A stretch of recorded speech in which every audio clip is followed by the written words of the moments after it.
Boa tarde, mais uma vez falando aqui de casa. Hoje pus até um paletó para falar um pouco a respeito daquele assunto que eu comentei que ia tratar.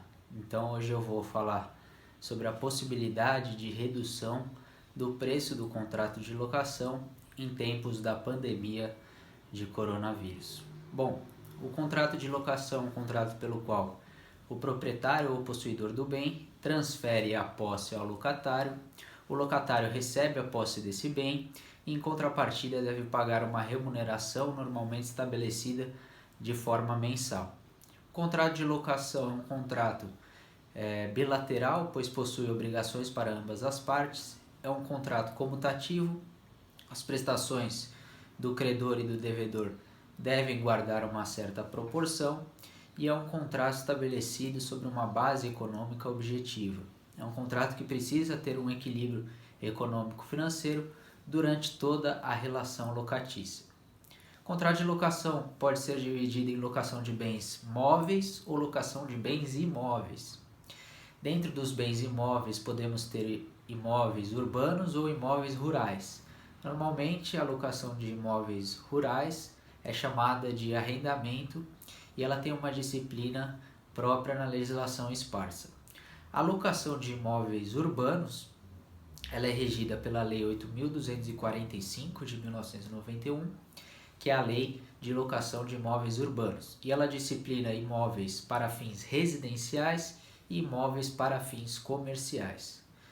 Obviamente que a pandemia do coronavírus tem afetado mais a locação de imóveis para fins comerciais. Por quê? Porque os governos estaduais têm expedido uma série de decretos que proíbem o funcionamento de alguns estabelecimentos empresariais ou então restringem o seu funcionamento a depender do tipo de atividade econômica desenvolvida. Então, por isso, temos verificado uma série de demandas sendo propostas por locatários de imóveis comerciais, pedindo a redução liminar do preço do contrato de locação ou então a suspensão dos seus pagamentos. Esses demandantes eles têm sustentado seus argumentos tanto na teoria da imprevisão quanto na impossibilidade de uso pleno do imóvel. Em relação à teoria da imprevisão, eles têm invocado o artigo 317 do Código Civil e os artigos 478 a 480 do mesmo Código.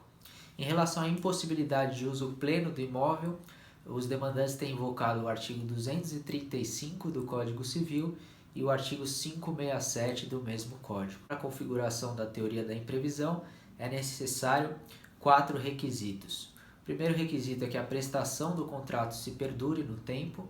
O segundo requisito é que haja uma excessiva vantagem para o credor. O terceiro, de que o ônus excessivo seja assumido pelo devedor. E o quarto e último requisito, que essa relação econômica seja atingida por fatos supervenientes e imprevisíveis. Obviamente que contratos elaborados depois de março de 2020, eles não podem ser revistos com a alegação de que fatos imprevisíveis aconteceram.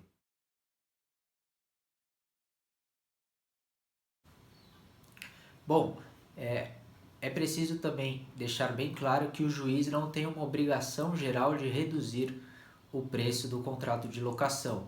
Ele deve analisar caso a caso, identificar as peculiaridades daquele caso concreto, as circunstâncias daquela situação e verificar se houve uma afetação da relação econômica em si.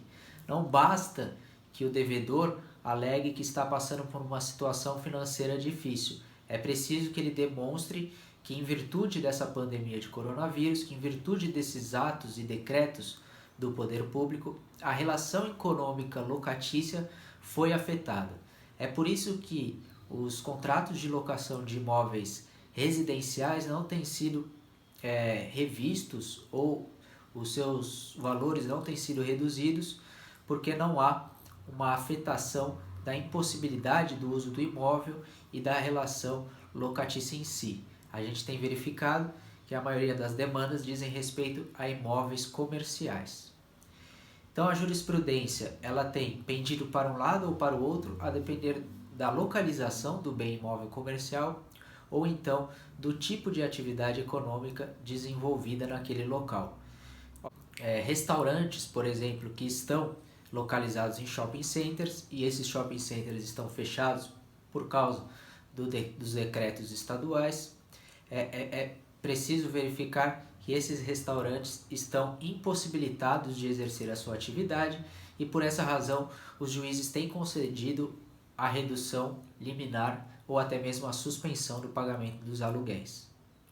Por outro lado, restaurantes que estão parcialmente abertos, que estão efetuando entregas a domicílio, os juízes têm reduzido parcialmente o preço do contrato de locação, porque não há uma impossibilidade de desenvolvimento da atividade, mas sim uma queda do número de clientes, uma queda de um rendimento, que justificaria não uma redução total, mas sim uma redução parcial.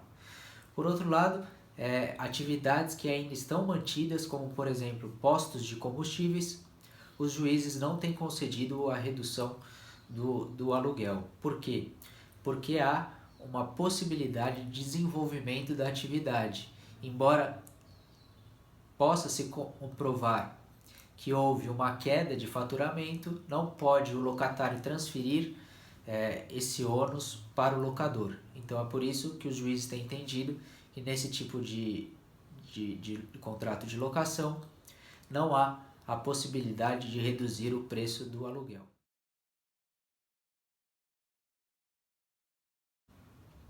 Alguns doutrinadores sustentam que quando o devedor estiver numa situação econômica difícil, há a possibilidade dele informar a parte contrária e há um dever geral de renegociação. Obviamente que a contraparte não precisa necessariamente acatar a proposta do devedor, mas ela tem um dever de tentar chegar a um reajuste extrajudicial, baseado sobretudo no princípio da boa-fé objetiva, estampado no artigo 422 do Código Civil. Por fim, existem alternativas ao devedor que se encontra num estado financeiro precário. Ele pode pedir a sua recuperação judicial, ele pode pleitear eventualmente a redução da multa contratual, impedir o exercício abusivo de posições contratuais do credor, como por exemplo a exigência de encargos moratórios excessivos, e até mesmo alegar a exceção de contrato não cumprido quando a contraparte não efetuou a sua prestação. Bom, mais uma vez eu gostaria de frisar que os contratos mais atingidos são os contratos de locação de imóveis comerciais, até porque há um impedimento do desenvolvimento dessa atividade ou até mesmo a sua restrição. Se vocês tiverem alguma dúvida, podem me enviar. Meu e-mail é andré.oliveira@afoadv.com.br e eu vou tentar te orientar da melhor forma possível, seja uma renegociação extrajudicial ou a propositura de uma demanda para redução ou suspensão do pagamento dos aluguéis. Espero que vocês tenham gostado e até a próxima.